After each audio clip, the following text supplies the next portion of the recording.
Excellent. Donc, je voulais remercier la Côte d'Ivoire d'abriter un peu cette conférence internationale. La Côte d'Ivoire sera cette semaine la capitale économique de l'Afrique. Je dois dire que cette semaine, nous avons déjà commencé la réunion des économistes en prélude à cette conférence sur l'émergence.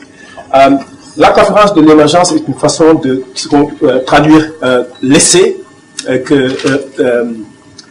transformer l'essai que l'Afrique est en train de réaliser en matière de croissance économique. Vous savez, ça fait déjà 15 ans, la croissance économique est très forte, mais nous pensons que ce n'est pas suffisant. Il faut aller vers des croissances à 2 chiffres.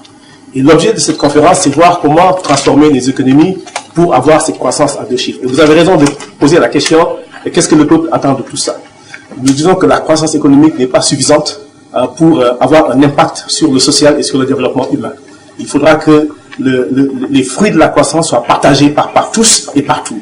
Et c'est un peu l'objet de la conférence. Donc, accélérer la croissance économique et s'assurer que cette croissance a un impact durable et massif sur le développement humain et le développement social. Les facteurs de la réussite, c'est assurer que nos économies sont transformées de façon structurelle et diversifiée. Et très souvent, beaucoup de nos économies sont unipolaires, comme on dit, sont basées sur 1 ou 2 produits. Et dès qu'il y a un retournement de conjoncture sur le plan international, nous subissons les contre-coups. Donc, il faudra diversifier nos économies et monter dans ce qu'on appelle la chaîne des valeurs pour que nous ayons des économies résilientes et solides. Là encore, ça va être, on va recueillir les recommandations de la conférence pour nous assurer que nous avons des économies résilientes. Non, il faudrait que, comme je dis, la croissance soit une croissance qui attire l'emploi, qui draine l'emploi, qui a un impact sur l'emploi, donc sur le social. C'est ça qui est essentiel.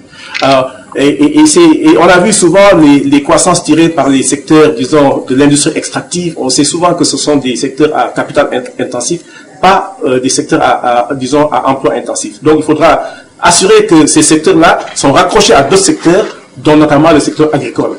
Par exemple, si on produit des phosphates, s'assurer que, au lieu d'exporter les phosphates, on les transforme en engrais et les mettre dans le secteur agricole. Donc voilà un peu cette interconnexion sectorielle de l'économie que nous voulons promouvoir pour que la croissance soit durable et ait un effet un peu sur le social.